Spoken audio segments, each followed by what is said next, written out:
Welcome. It's good to see each one of you.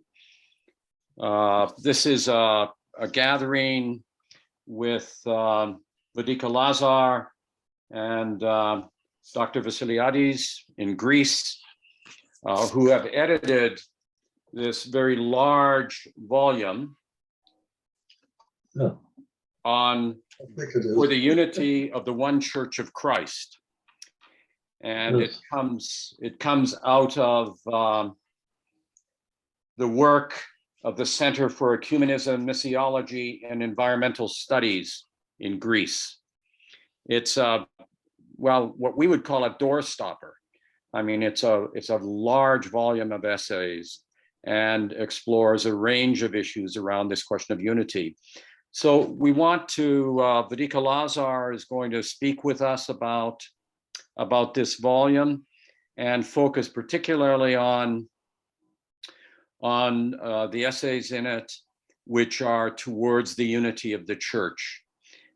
And secondly, about several essays in it, which may be surprising to many people, which really revisit the question of the women in the diaconate. And then I've also asked him if he would speak a bit about a third theme, which is associated with his essay in the book on the historical and theological background to the Russian invasion of Ukraine. So with each one of these, Vadika will speak about each one of these, but after each one, we will stop a little bit and have a chance to have a little conversation with him about it. So Vadika, it's wonderful that you have joined forces with Dr. Vassiliadis and have brought this marvelous work to fruition so that we can all benefit from it.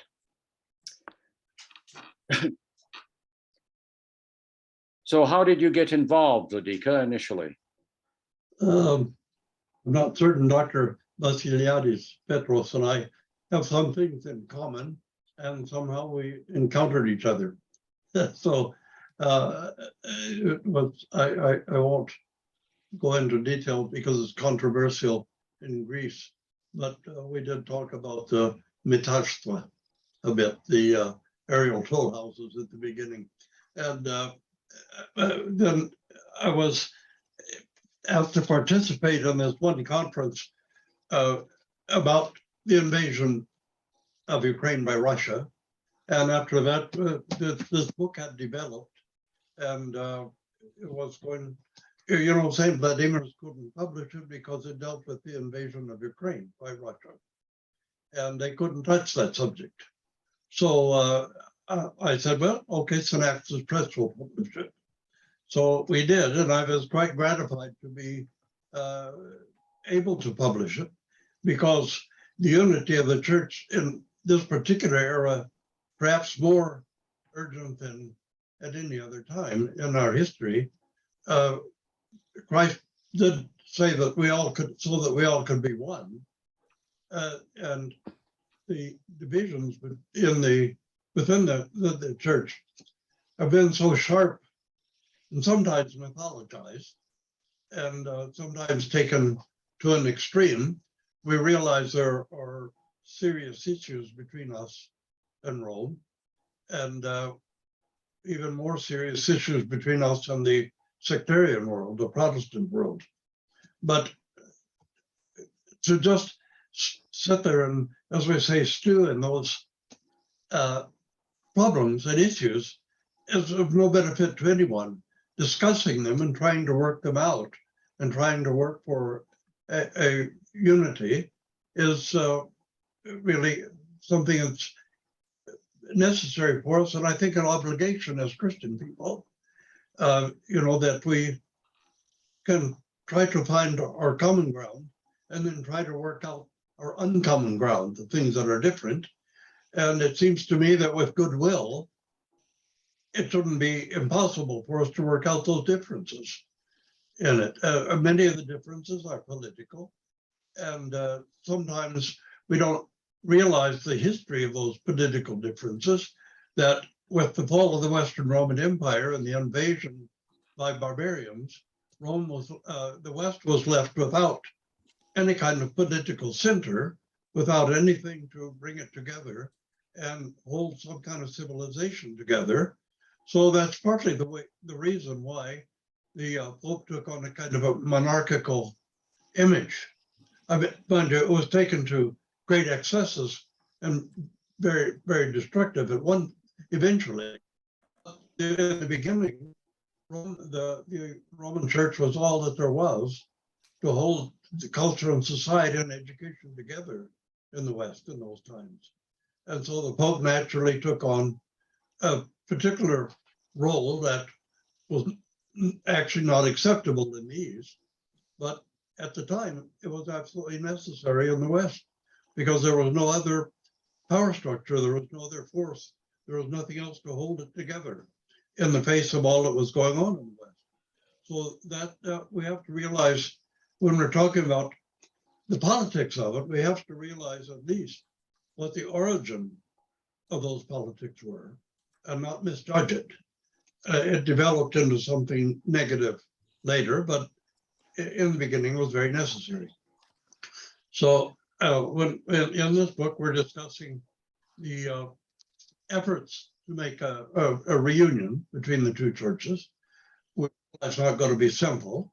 We realize there are major problems, but at least we've hitched the Gadaraki to the plow, hitched the mule to the plow, and we're pulling toward that direction.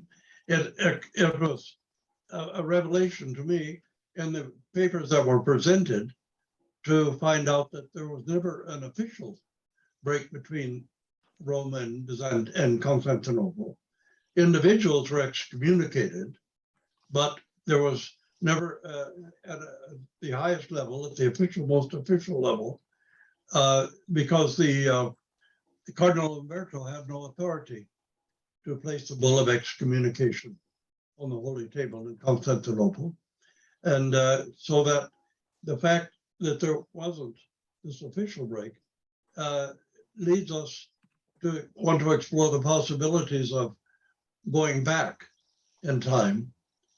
And as the present Pope says, he would never expect the Orthodox Church to have any relationship with the papacy and with Rome that did not exist before the year 1000.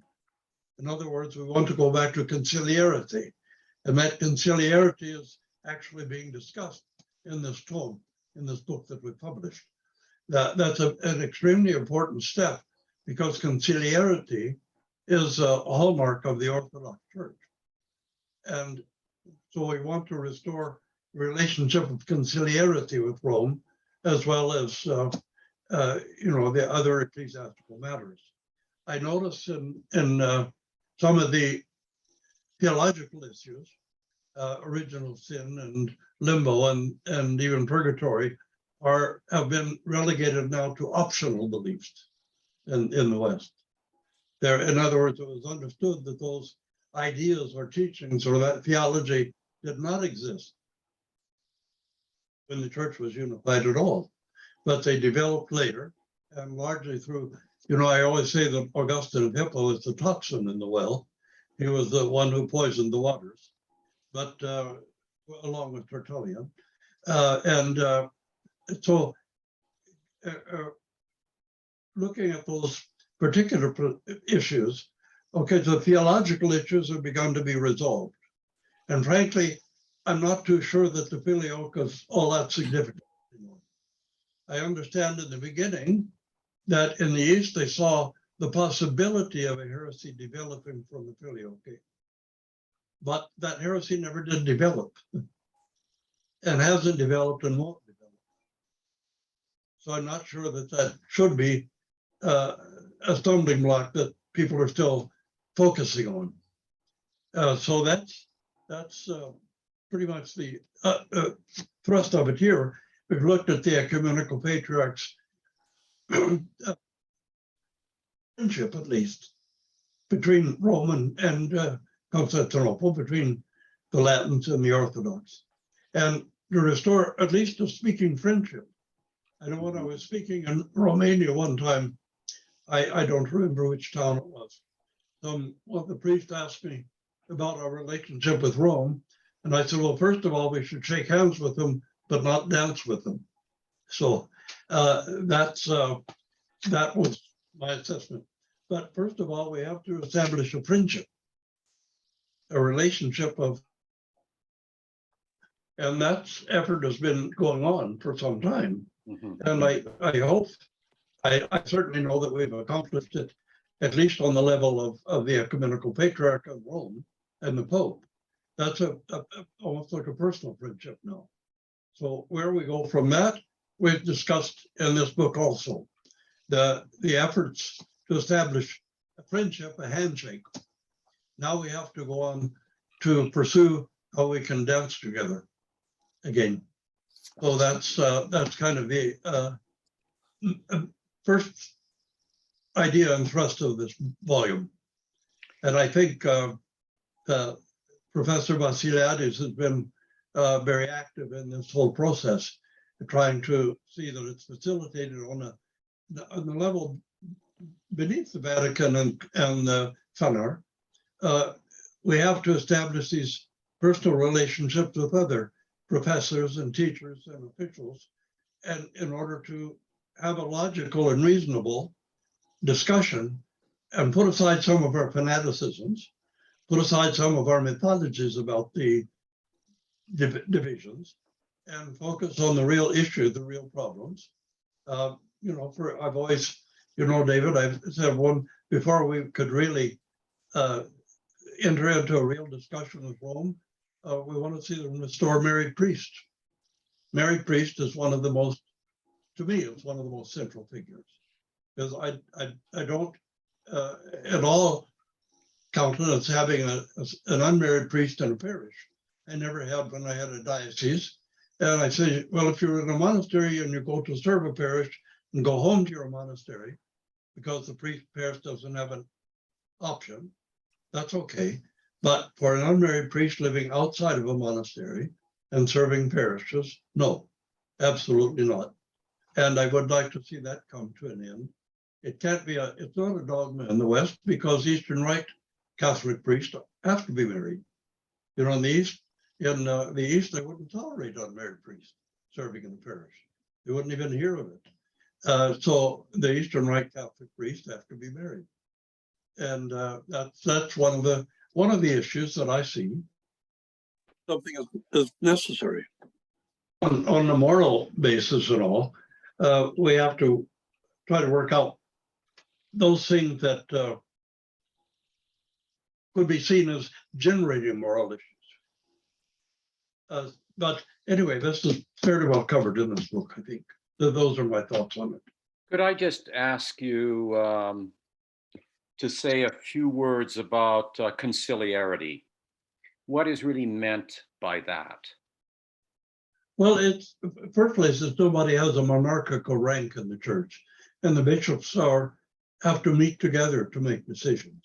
The patriarchs are supposed to meet to make decisions, and decisions aren't supposed to be made individually, piecemeal in the church. Unfortunately, our politics in the East right now have made that extremely difficult because we have this counterbalance between what's called the Third Rome, or people who think they're the Third Rome, and between Constantinople, and we have these political conflicts that are getting in the way of real conciliarity for us. Yeah. So we have to restore conciliarity in a true sense in the Orthodox Church. Yeah, this is. And then we can talk about Rome entering into that conciliarity as the Bishop of Rome as first among equals, but among equals. Right. That all the bishops are equal. No bishop has more grace than another. No priest has more grace than another. And that's what we're striving for. First of all, let's strive to restore this conciliarity that you meet together in council and you take decisions relating to the whole church. But it's not done piecemeally by one or another. It's interesting. It's interesting to me, Vadika, that this debate, of course, has been going on for quite some time in the Roman Catholic Church, as to whether it is the magisterium and the Pope or whether it's the bishops that gather in council. So it's at this point, I mean, what's interesting about this initiative is at this point, this is a lively issue. Yes, very. Existentially lively within the Roman Church and within the Orthodox churches. Indeed. Would Dr. Vassiliadis, would you like to speak to this a little bit? You have to unmute yourself.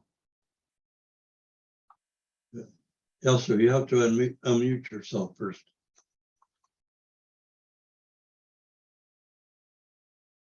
Can you hear?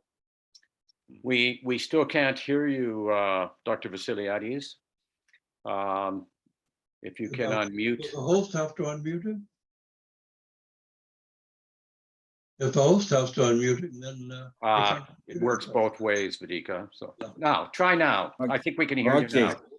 Thank you. Okay, thank you. Thank you very much for allowing me to take part in this, because I thought it was my responsibility as a president in honor of the Center of Ecumenical, Missiological and Environmental Studies to express our gratitude on behalf of all of the members of our center to His Eminence Archbishop Lazar for taking the willingness to edit this book, because originally it was bilingual, Greek and English. So he was eager to help in editing some translation into English, not in a professional style. And for this reason, I wanted also to add something about how this process started. We were just a year ago, exactly a year ago, were astonished by the initiative of Pope Francis, His Holiness, to undertake a lengthy process of reviving the authentic conciliarity. For many, many years, not to say centuries, we were accusing the Catholic Church of not paying attention to conciliarity and in a way only promoting or presented the importance of primacy. Primacy, in my personal opinion, is very important also in the church. And allow me a little bit to close my door. But in addition, we have to learn, and in this half a year or more, we realized that it was very, very important that even the Orthodox churches will be learning from the example of the Catholic Church, trying to establish an authentic, not in a way of parliamentary discussion and this kind of exchange of views, or in a way, connection between clergy and the laity, the whole people of God, but in a more authentic, which will also help the Orthodox or some Orthodox Church to regain what it is our legacy. So this is the first important. The second, of course, it was the 30 years of the ecumenical patriarch in the throne of the new Rome. So we dedicated this to his All Holiness. And when we started this kind of open public lectures, we realized before the war in Ukraine, the invasion, the Russian invasion, we started only with engaging people from both the Catholic and the Greek Catholic communities, and from the Orthodox and Oriental Orthodox, in order to have a more global perspective of how things will be going, because we have not we have to remember that there is also another Orthodox family which is outside our canonical boundaries, but a community that has very similar spirituality with us, and also till very recently this scandalous Uniate communities, which actually started from the present-day Ukraine area, this geographical area, and they have, and we realize this, that they have similar approaches with us, and they have also introduced these values and spiritual and theological views also to their Catholic, the Latin Catholic Church. So that was the idea, and we were very grateful to His Eminence for introducing the background of the Russian invasion to Ukraine, because that was very important, and we had other important contributions, and this all were gathered in this very lengthy volume, which has arrived this morning in Greece. Oh, wonderful. From the Amazon, yeah. This is what I wanted to add to what His Eminence has started saying about this first, the conciliarity process, the importance of the conciliarity, and how this can also affect our own church. Isn't it wonderful that we live in a moment in history when His All Holiness Patriarch Bartholomew and His Holiness the Pope of Rome, Francis, have a friendship. And that friendship goes back, as we know, to, it began a little bit earlier than them, but both of them have such a lovely spirit of joining each other in things that are central, in understanding that the body of Christ transcends many of these political matters and historical matters. So it bears witness to the significance of leadership when that leadership is concerned with what the church really is, the body of Christ, instead of concerned with its own political hegemony. So it's wonderful what you are doing at the center, and we're so grateful that we can hear from you directly as well. Could I ask, are there others here who would like to raise any issues around this first theme of unity? Yeah, I might say something. One of the things, I was chrismated into the Eastern Orthodox Church.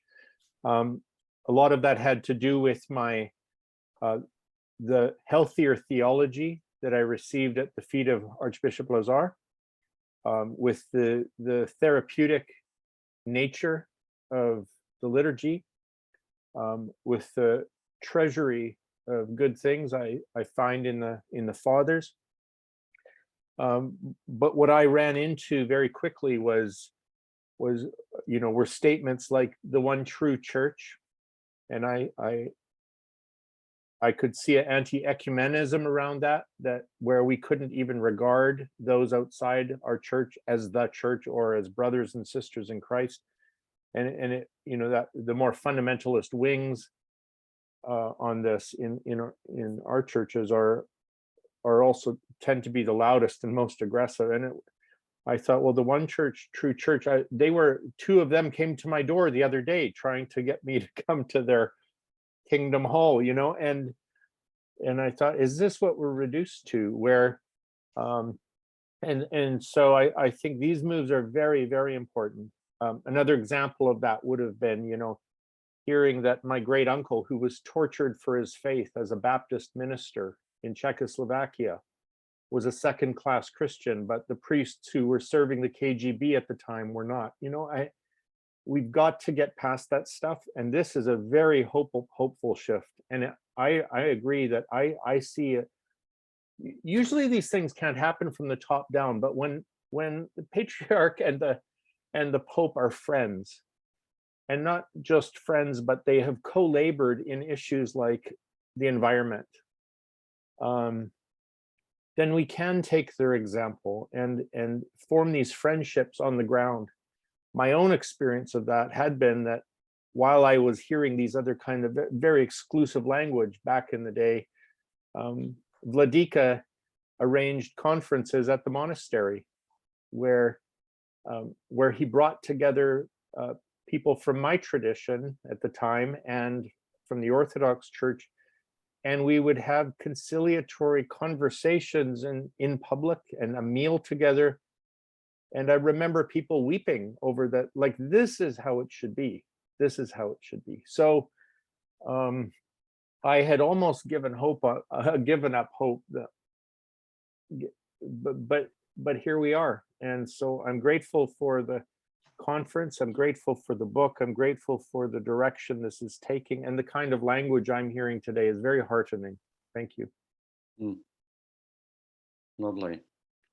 How does this fall on the ears of you in Romania, Florin, Father Florin?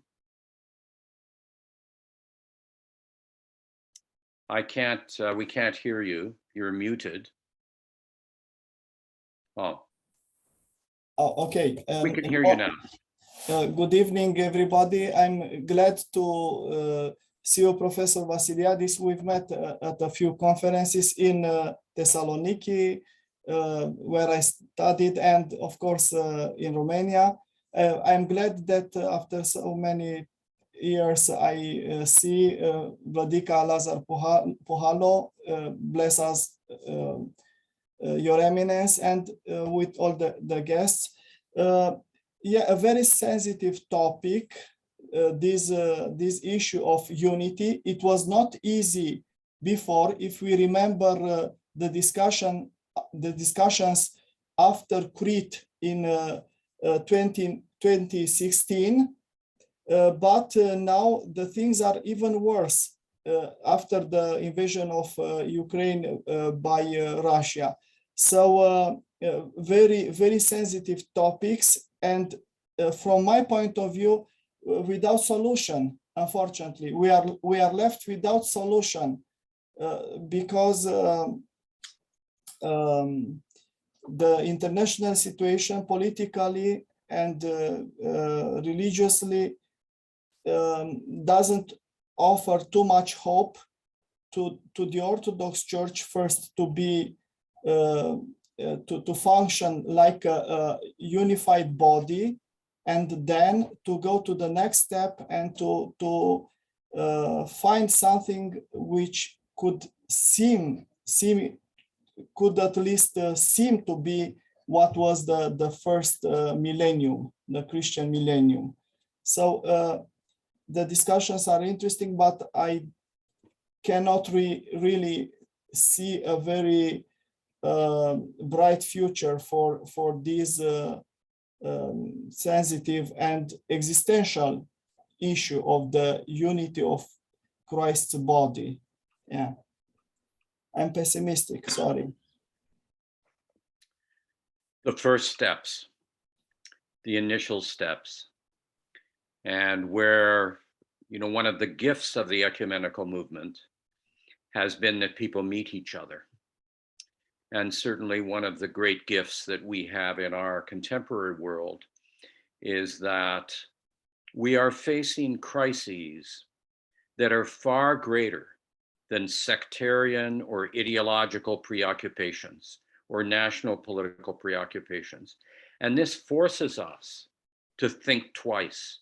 And His Holiness the Pope of Rome and His All Holiness Bartholomew have been on that, working at that.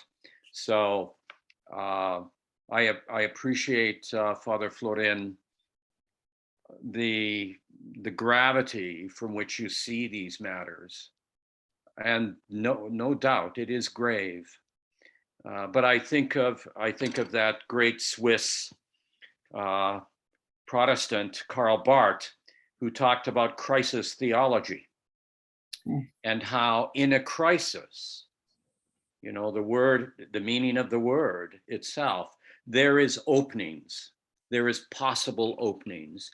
So given the crisis, to take these steps and to have the center in Saloniki take these steps and to see what His All Holiness did with the book for the life of the world and opening that up.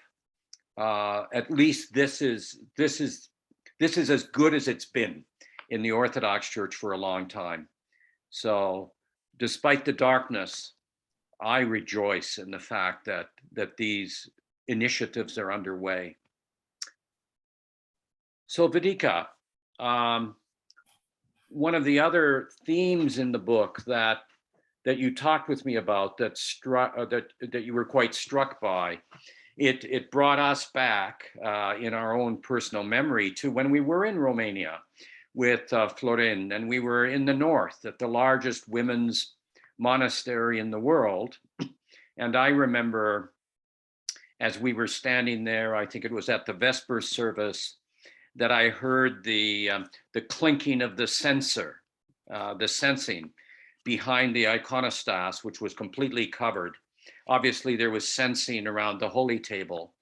And then at a certain point, the deacon door opened, and out she came, the sister who was ostensibly a deacon in that service. And I remember how astonished I was, because despite my reading, as modest as it is, I had never run across any reference to the living diaconate functioning even in women's monasteries, but there it was. And I remember her coming around and sensing the church and standing. You were to stand right next to the cathedra of the abbess, and she gave you a few extra shots of incense, as I recall, because I've always thought that if you're ordained to the priesthood, you need a little more than the rest of us need. So that was my first awakening to this. But when you were reading some of these essays, you had some thoughts about that as well. You're muted, Vedika. You're muted, Vedika. We can't hear you. Vedika, we cannot hear you. Thank you. Now we can. Okay, you have to unmute us. It says here that the host is not permitting us to unmute ourselves. Ah, So, yes, I was interested in the women's diaconate. I had 3 conferences with the late blessed and really blessed Archbishop Custodialus of Athens. And we discussed that about the restoration of the women's diaconate in the church. And he was when was that? When was that you had those conversations? Oh, I don't know, must have been 10, 11, 12 years ago. Yeah. But before he died, just before he died. He was, first thing I told him, congratulations on having the gospel and apostle read in Diamatiki in spoken Greek instead of ancient Greek. And he says, no, I have to do it in both because the people will be upset if we read it only in Diamatiki. We talked about the restoration of the women's diaconate. And he said that he planned to do it in all of the women's monasteries first, but not just women acting as deacons, women being deacons in the women's monasteries. By the way, the one thing that bothered me about that service was that they had the holy doors closed when they shouldn't have been closed at all. But anyway, he was planning to try to gradually, not worried about the clergy, but worried about the people themselves.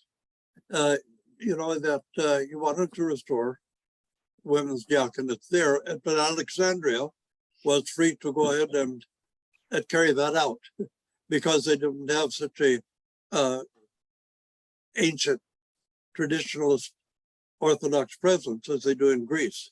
So it would have to be a slower process in Greece, but in Alexandria and Africa, they could do it more quickly because they didn't have all those traditions established in the lower parts of Africa. Mhm. So what I was surprised we had in the book, we have the two articles about the women's diaconate. We have pictures of artifacts left over that picture the women deacons serving in the church, both in the West and the East. And I think we can't ignore the little bit of a shade against women in the church is not Christian, it's Greco-Roman. It comes from the Greco-Roman influence in the culture. And the fact that we actually have gone out of our way to almost denigrate women in the church is mostly from that Greco-Roman culture, but also the ideas that come to us, some of them pagan. The idea that women are unclean when they're menstruating is pagan, not a Christian source. St. John Chrysostom, in fact, when he was asked about it, says, does menstruation make a woman unclean? He says, certainly not. Nothing that occurs naturally can make you unclean. Only an evil disposition, he says, can make you unclean. And so a lot of men are unclean because they have evil dispositions. So that's one thing we have to begin. When Austin of Canterbury wrote to Gregory Dialogus, the dialogue, complained that among the pagan women who were converted to Christianity, some of them refused to enter the church when they were menstruating or receive communion. And he says, what am I supposed to do with them? Gregory Dialogus says, well, it's wrong for them to think that, but you don't want to try to force them because it will offend their culture. So you have to gradually teach them that they're not unclean when they're menstruating. So we have those traditions in the church. Even I think in the Didascalion, we have some mention of that. The only thing I ever found in the canons about it was, I think it was Timothy of Alexandria, maybe it was the other one, but he says that I think we don't need to discuss the matter because every thing that comes out of the body is considered disgusting. Well, that tells us that the problem was they didn't have feminine hygiene products then. The problem wasn't their menstruation, which is natural. And we know that women are not actually bleeding at that time anyway. So just from that particular canon, I realized that it's because there were no feminine hygiene products, especially for the lower class women, the poorer women. Now, of course, we've solved that problem, and we should move beyond that.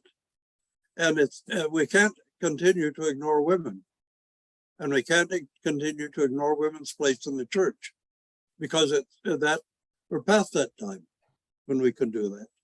So we have to open ourselves up to realizing the women's full participation in the church. That's why I won't have I don't like to have a service. So far I haven't had to, without a woman in the reader in the reader stand. I wish I could ordain them readers. I can't, but I can appoint them readers. And I wish that I don't want to have any liturgy without a woman reading among the readers. So that's I was very delighted to see both these articles, concretely tracing the history of women diaconate in the church, and giving some visual examples from artifacts in the church that portray the women deacons actually serving from that time in history, in East and West.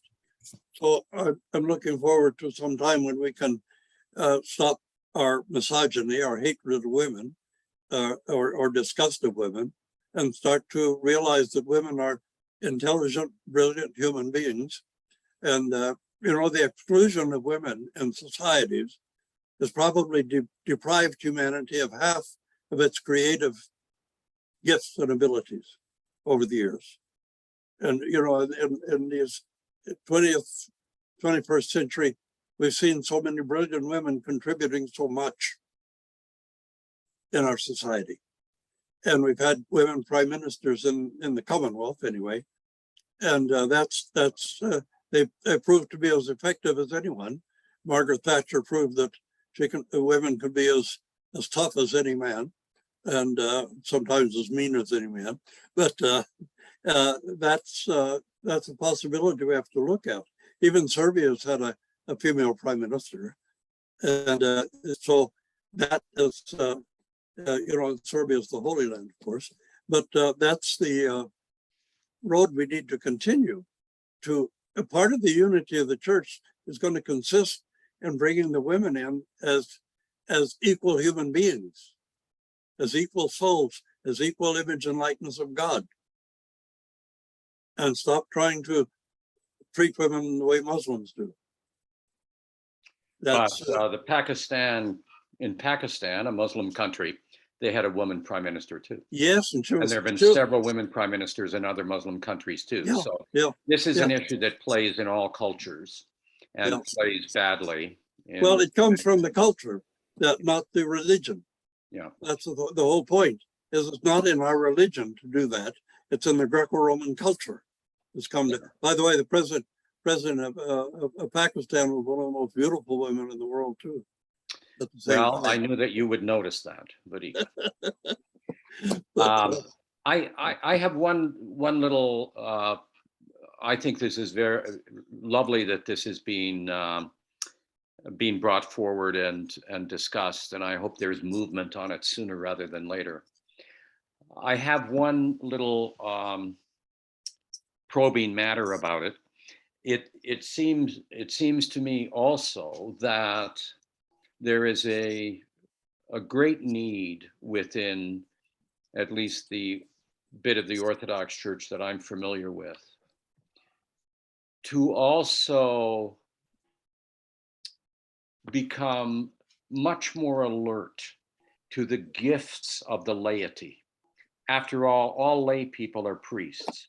We are priests in our baptism. So to pull forward the gifts of the laity and to do that in a thorough way in our world where there is so many extraordinary challenges. Yeah. It seems to me that the clergy within Orthodox churches and elsewhere have an immense responsibility to discern where the gifts are in the laity around a whole range of things and to pull those forward for the church to be vital for the light of the world. yeah, that's why we're privileged to have a lay preacher in our church. Yes. Because when Irenaeus gives the sermon, gives quite good sermons, as a matter of fact. And so we're really blessed to be able to have Reader Irenaeus as a preacher also. And I've a designated not a concert preacher, but an assigned preacher in the church. And of course, that's why we stress congregational singing. Yeah. But one thing I wanted to point out, which I think I did last Sunday before, when the priest comes out, and he's supposed to come out to the solea and say, "Let us lift up our hearts," and then to say, turn back to the holy table and said, "Let us give thanks unto the Lord." The people are supposed to say it is meet and right at that point. St. John Chrysostom tells us that the people are giving their assent, their consent for the priest to continue into the Eucharistic part of the liturgy, the consent of the people to do it. You'll find the same thing from Vassiliados and one or two others who have commented on it. And that to me is so significant that I when I come to that point, I wait till I hear the people say, "It is meet and right," before I go back into the altar from the solea.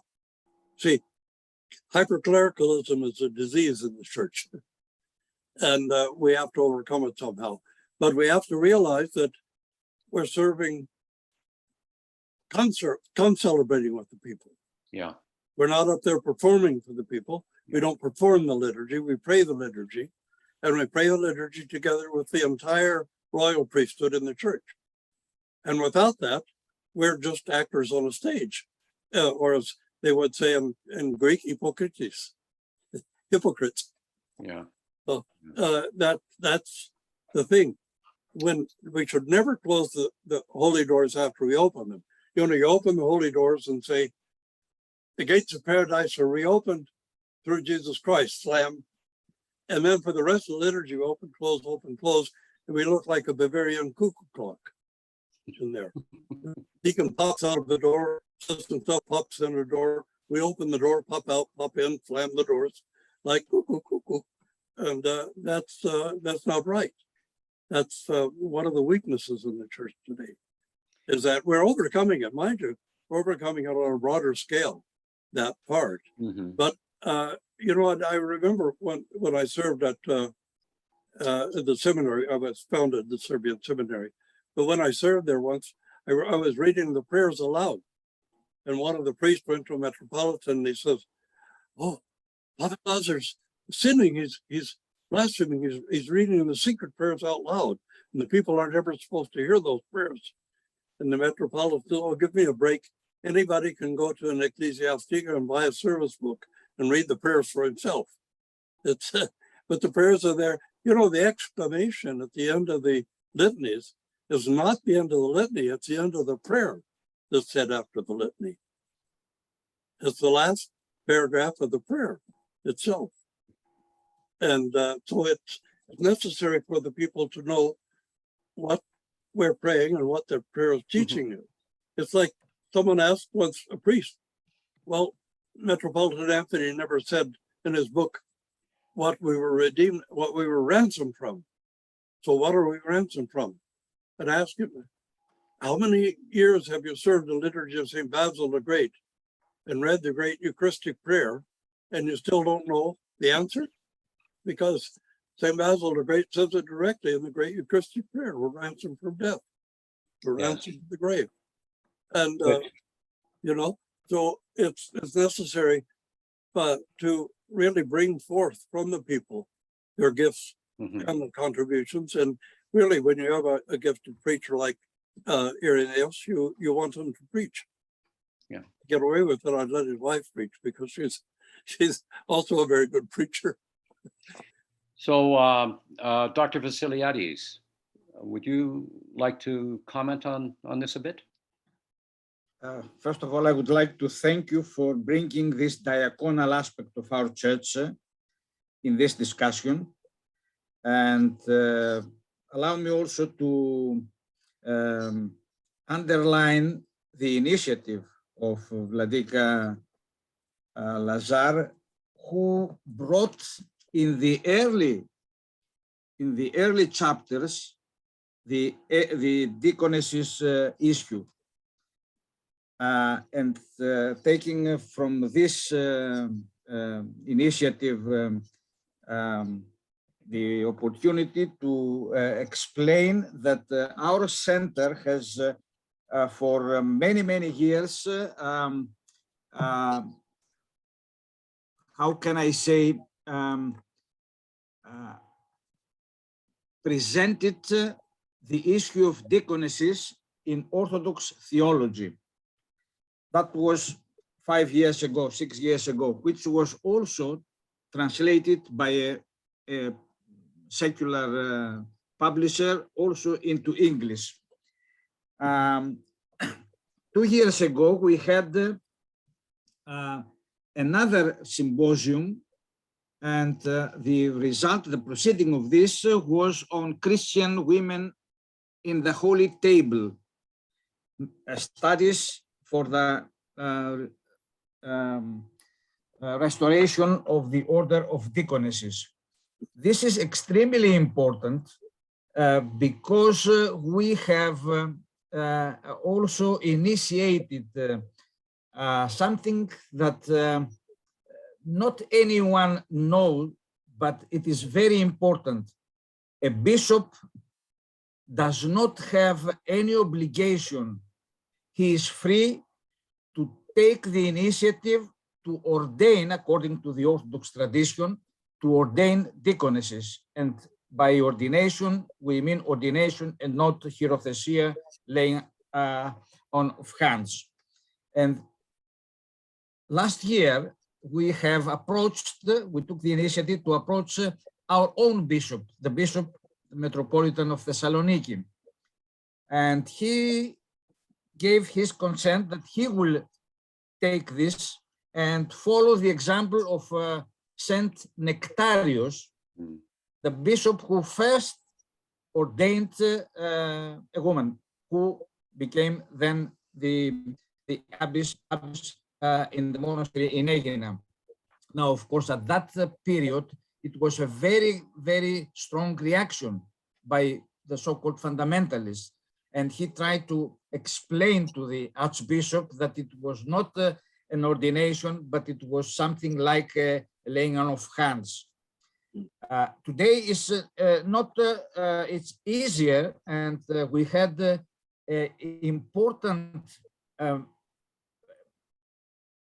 patriarchal messages, both from the ecumenical patriarch and the Patriarch of Alexandria, and also of the Archbishop of Athens, when we organized the symposium on deaconesses, past, present, future. And they were more enthusiastically, more than we expected, at least, the audience of this symposium 2 years ago.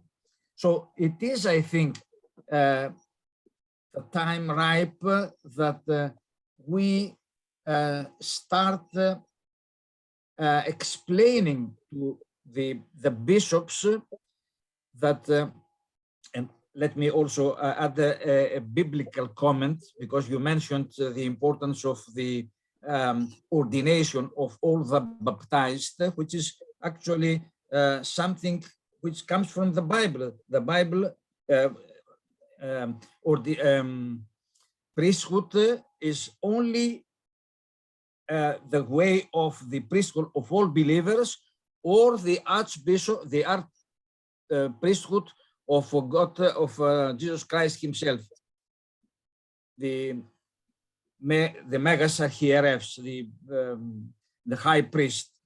There is no priesthood in the sense we had, and we know, which was developed later, which is very important, as an important instrument in the life of the church. But originally, the biblical sense of the priesthood is the priesthood only in the New Testament, at least, only of all believers, and the high priesthood of Christ himself. And also, we all know that the priests, bishops, actually image the Christ who made the sacrificial. It's not the human priests who do this work during our Eucharistic liturgy. So this is, which is very important, and I am grateful that you have brought this also into discussion. And it's very important how to promote this idea and convince dioceses that they can, without any, let's say, decision from a conciliar body beyond the bishop of in his territory, only in his territory. And when we presented this idea to His All Holiness, he responded that it is a good idea that the future deaconess is a theologian. She has a PhD. She has become a nun, and we can better start from this traditional way without limiting the importance of women's ordination into the diaconate, which is completely different from the so-called hieratic priesthood. It's a diaconal priesthood, and this distinction is what helped the Orthodox Church, whereas the Catholic Church has a difficulty because priesthood is understood in an overall way. So they are afraid of going to the ordination of a deaconess because, or a woman deacon, because this may lead to the whole priesthood, which we don't have this. In our theology, we have distinguished the diaconal priesthood and the hieratic priesthood. Thank you for. Oh, wonderful. Thank you. I want to add, though, Professor Vassiliadis, I keep reiterating myself here that the priest is only serving the priesthood of Christ visibly for the sake of the people. The priesthood doesn't belong to us. The priesthood belongs only to Jesus Christ. And when we put the vestments on, we never think about the prayers we're reading. Without the paterchili, no priest can serve anything, because it says, "Blessed is our God who poured grace upon me, like the oil of myrrh that runs to the beard of Aaron, to the fringe of his raiment." The paterchili is our shield of divine grace, so that we're not spiritually burned by serving the divine services. Because spiritually we would be consumed if we weren't protected by divine grace to serve the services. Thank you And for the this divine explanation. liturgy and the bloodless sacrifice in particular, but we're serving only visibly the priesthood of Jesus Christ. And our vestments, when we vest, I won't go into it, when we put our vestments on, if we think about the words of the prayer, we realize how we must be clothed in righteousness, clothed in grace, because we have no righteousness, we have no grace in ourselves, but we're clothed with that in order to be able to stand before the holy table, and where nobody has the right to stand and carry out this holy sacrifice that nobody has a right to offer, because of the grace of the Holy Spirit, the grace of Jesus Christ, who's serving his priesthood. Good. I'm wondering. Can I jump in, David? Yes, please. Yeah, one thing that is particularly important about this is we have a deacon named Phoebe. And it seems to me that every single objection to female diaconate ignores that in some way that gives me evidence that it's not about those reasons and excuses, that there is an underlying misogyny to it. Yeah. And perhaps those who object to a female diaconate should not be invoking her or calling her a deacon or celebrating her in their prayers. It feels like she exposes the whole thing. Yeah, and Nona also.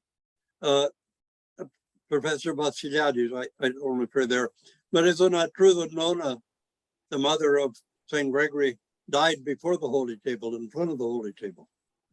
She was praying directly in front of the Holy Table, and that's where she died. As I remember, maybe I remember wrong. Yeah, exactly. That she did. And she was a deaconess. The mother of Gregory the theologian was a deaconess. Yeah. Just one other point about that then too is, like, we've raised this, the thing gets raised once in a while about menstruation, and I think, did we not read the gospel where the woman with the issue of blood grabs the hem of Jesus' garment, which I could see is in parallel with the cloth that is on the altar? It would seem to me we should be having a feast where that is celebrated, because in that moment he undoes the whole thing is undone right there in my mind. So yeah. Women are not actually bleeding when they're menstruating. I've heard that story, especially from the Coptic some Coptic youth group, we have 2 retreats here a year with the Coptic youth. And it says, the priest says that a woman can't receive communion when she's ministrating because it'll go straight through and fall out the other side. Obviously, it didn't take biology, but actually, women are not bleeding when they're menstruating. They're giving off about a tablespoonful of old blood that's gathered. That's all. So, and the other thing, I might be controversial, but I'm going to say we're not burdened by the teaching of the church. We're burdened by the Greco-Roman culture that's overlaid the church. There is no such thing as a Judeo-Christian culture. We have a Greco-Roman culture into which the church has been inserted, but it remains a Greco-Roman culture. And so much of the attitudes and even the theology, especially that developed in the West, was really based on the dialectic of the Roman law court. And so many of our attitudes toward women and things are Greco-Roman, they're not Christian. So we need to think about that. Yes, thank you. Daniel, you're looking like maybe you would like to speak to this a little bit. No? You just wanted to give me that pensive look from Minnesota. Okay. Do we have another 10 minutes or so, Irene? So Vidika, I'm wondering if you could spend a few moments speaking about your essay in the book on the historical and theological origins of Russia's invasion of Ukraine. Yeah, I think that Archimandrite Bartholomew from Sigmino did a better job. And we also have a nice comment from your friend Cyril Hoborin. But basically, to put it in really simple terms, okay, the Ukrainian identity developed, of course, from the Cossack, primarily from the Cossack stanitsas, from the Cossack movement. But Ukraine really comes down from the old kingdom of Ruthenia, which was toward Czechoslovakia and Poland, which was an Orthodox kingdom, short-lived, because it was taken over by Lithuania, Poland in due order. But the idea of Ukraine has been around for a couple of centuries as an identity. The problem is it was divided between the Habsburg Empire and the Russian Empire, and Russia was called Little Russia. And they always called it Little Russia, but Ukrainians were called separatists. They were people who identified themselves as a concrete ethnic group and part of the Russian Empire for all those centuries. But really, the origins of the Kievan Rus are neither Russian nor Ukrainian. They're Viking. They're Scandinavian. Well, your people came down there and started. My people yet again. Yes. And it lasted that Rurik dynasty, which was Scandinavian, not Russian, not Ukrainian, lasted until the Romanovs took over. And then you had really the Principality of Moscow and not a Russian state. And so the Russians up in the Moscow area, the Ukrainians in the Kievan area, developed on a separate matrix. And they really developed 2 distinct nationalities, not different races, because Serbs were the same race, but and that began to actually produce a cultural, generated poets and authors and some very, very poor theologians and some theologians that are sorrowful, but it did begin to generate an entire culture. And the Ukrainian people, particularly in Galich and Volyn, really identified themselves concretely as Ukrainians. With the advent of the Soviet Union, they were allowed to change the name of their country from Belarus to Ukraine. So because that was their identity, their self-identity. from that time forward, Ukraine existed as an independent republic, even though a Soviet Socialist Republic. It was an independent republic. After the fall of the Soviet Union, the breakup of the Soviet Union, Russia was the first country, I believe, to declare itself independent of the Soviet Union. And that followed. Ukraine also declared its independence. Lithuania, Latvia, Estonia, Kazakh, all the rest declared their independence. And Ukraine was established as a seat in the United Nations. It's an established independent nation.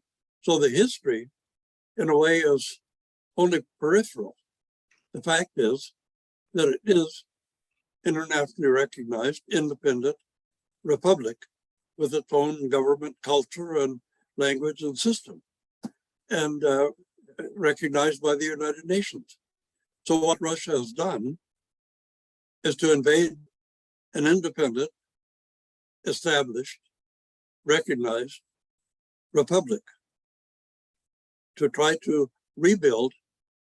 I would say to try to rebuild the Russian Empire, but I think in reading so many of Mr. Putin's statements and things, he's trying to reconstitute the Soviet Union with perhaps a different name, but he has his eye on Moldova as well. We know from intelligence reports, he was also going to invade Moldova, which was a part of the Russian Empire and the Soviet Union. So it's this is the whole crux of the matter, is that here's an independent nation and an Orthodox Christian nation, which has, percentage-wise, has more people in the Orthodox Church than they do in Russia.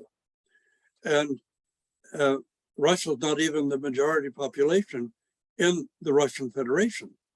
But somehow, Mr. Putin had in mind to restore, not to recognize the Ukraine as a language, not to recognize it as a state, but to try to reabsorb it into a rebuilt Russian Empire. So that's really the issue. That is the issue.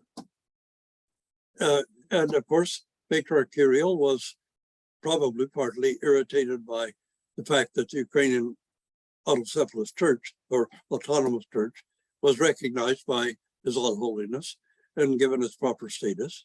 And there's a whole legal history to that. You know, there was a tumult given many centuries ago that Moscow could appoint Metropolitan of Kiev after the empire was formed, but that tumult was rescinded, which, of course, Constantinople had the right to do. And they recognized the Ukrainian church because it was necessary to do so. And that seems to have irritated the Moscow Patriarchate enough that they joined with Mr. Putin and became a religio-political institution.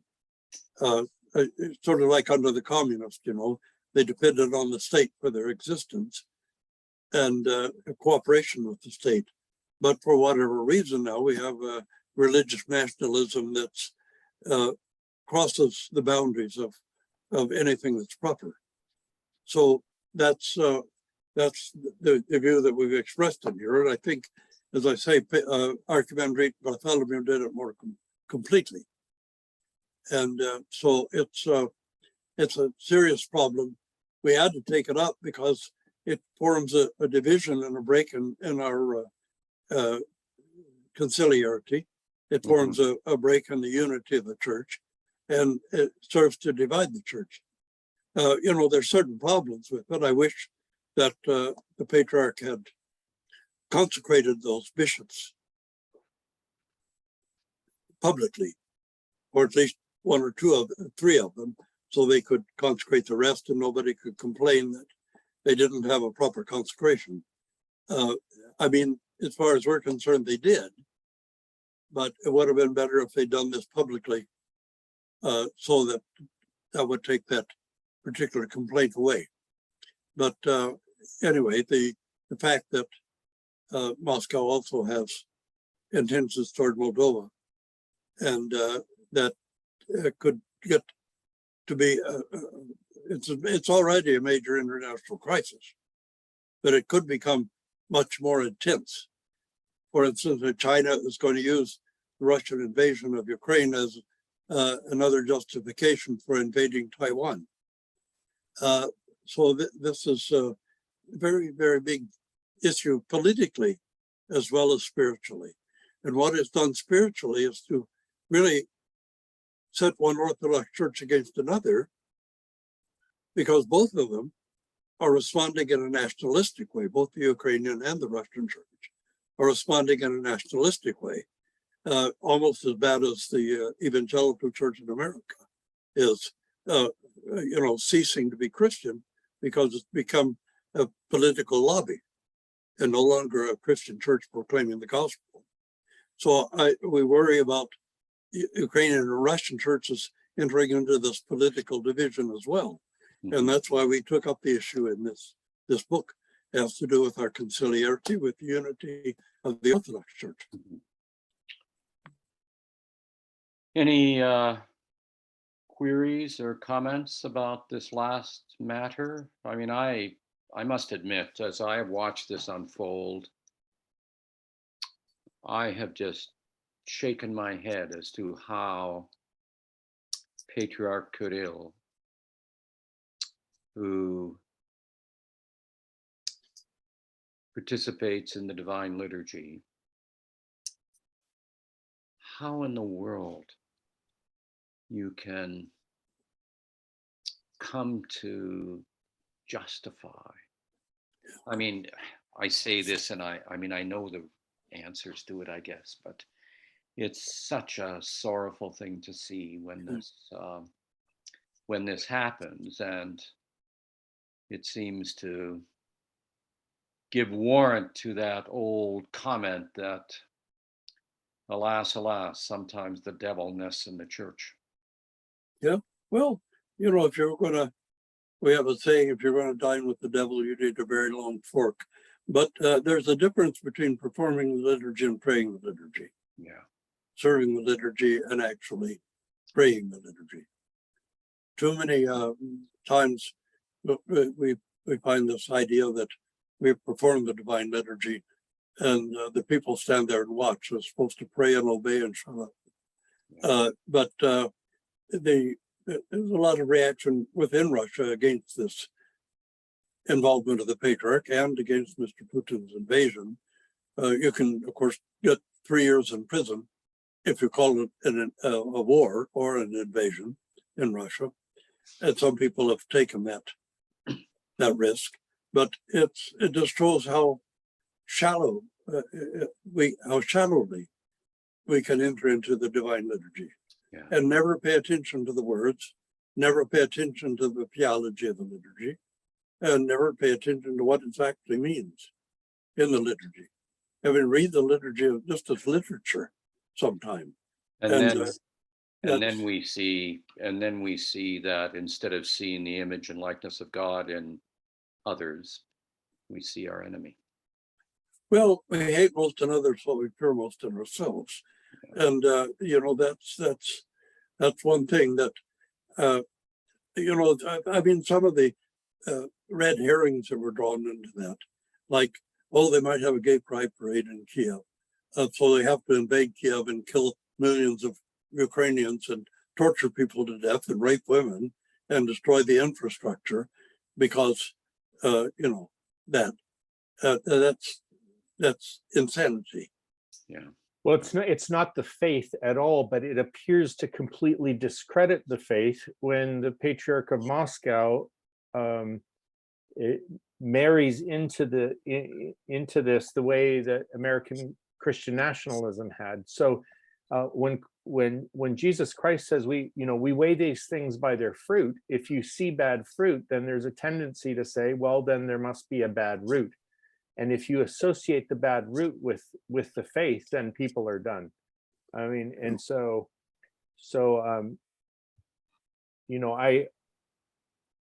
I'm also bewildered by it, and the way that it discredits the gospel itself by association requires a dissociation from that. And unfortunately, when you have a patriarch that actually generates the doctrine, that Ruski Mir. justifies it. Yeah, the Ruski Mir doctrine and the divine liturgy. How do these coexist? Well, they don't. But how do you say that to an outsider who's saying, "Well, I was investigating Christianity, but here's what it looks like, so forget it." You know. Well, Christian nationalism is a renunciation of Christ. It's a blasphemy against Jesus Christ. It's a blasphemy against the Trinity. That's one part of it. And secondly, we know very well that, people who are deconstructing their own faith are doing so on the basis of what Christians are doing today in the world. And evangelical Christianity is anti-Christianity. And Christian nationalism is anti-Christianity. That you can't, if you dance with Caesar, Caesar always leads. That was in the imperial times when Peter I incorporated the Russian church into the civil service, made it a part of the civil service. And when Metropolitan St. Anthony came along in the beginning of the 20th century, found that they hadn't even been preaching sermons in the Russian church for nearly a century. They'd stopped preaching sermons. They'd stopped trying to educate the people, trying to speak to the people. And he almost single-handedly restored preaching in the Orthodox Church of Russia because it wasn't being done. In other words, the priest has all the secret knowledge that the people aren't supposed to have. That's the way it was unfolding. We have secret arcane knowledge that the people must not know. Well, I mean, that's completely antithetical to Orthodox theology of any kind. Completely antithetical. The people are a royal priesthood, a holy nation, a royal priesthood, a nation of priests, according to Apostle Peter. Yeah. And we as hierarchs and priests, or ordained priests, we have to respect that priesthood of the people and embrace it. But we also, the Orthodox Church is capable of embracing modernity with grace and with openness. It's our reactionary fundamentalists who are the ones who are blocking this possibility, these kind of almost religious fanatics about it. Still arguing over the most picayune petty, and pettiness is one of the great diseases in the church today. But that's something that we have to kind of struggle to overcome, and not as Apostle Paul might say, not to think too highly of ourselves, to place ourselves at some place where we shouldn't be. It's what is our service to the church and our service to the world? Well, part The life of the world. Part of the gift of this work that you have done and that the center has done, that you have edited along with Dr. Vassiliadis, is towards helping people realize that there's something much richer in life than their pettiness. So it's wonderful that this has been done, and lovely that you were able to pull this forward, Vadika and Dr. Vassiliadis. I wanted to also mention that we intend to have another conversation on another book. Irene Brad Jerzak is publishing his book Out of the Embers, Faith After the Great Deconstruction. And we'll set a date for that in the next couple of weeks, and we'll gather again to talk about that. Okay. So thank you so much, Vadika. And thank you so much, Dr. Vassiliadis. And it's lovely to see each of you. So, and I'm so glad to see you again, Florian. Father Thank Florian. you. Yes, I'll be back. Glad to see you all. Good to see you.